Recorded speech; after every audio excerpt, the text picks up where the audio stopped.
ते ताई आज बोलण्याचा तो विषय नाहीये. ती वेळेवरती जनता आहे शेवटी. ती करणारच आहे.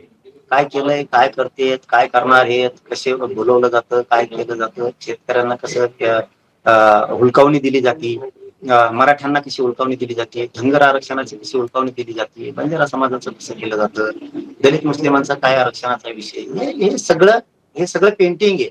हे सगळं पेंटिंग आहे. आमचा जे फडणवीस साहेबांनी काढलाय, आम्ही फडणवीस साहेबांवरती खुश आहेत. परंतु समित्या कुठं गठीत झाल्या नाही, प्रमाणपत्र दिले गेले नाहीये. विखे पाटील साहेबांना पण काढला, आमच्या शिंदे साहेबांना पण तो जे आर काढायला सहकार्य केलं. परंतु आतापर्यंत जे आर काढला म्हणल्यावर ते वाटप होणं खूप गरजेचं होतं.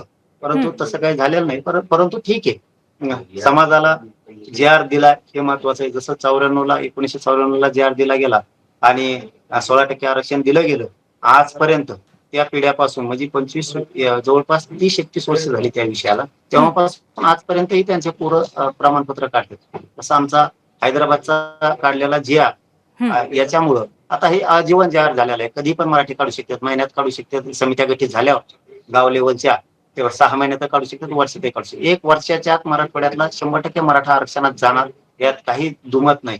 परंतु सध्या तरी नुसता जे आर काढला आणि समित्या मात्र गठीत केल्या नाही, हे सत्य आहे. आणि आमच्यापेक्षाही जास्त रोष शेतकऱ्यामध्ये प्रचंड आहे.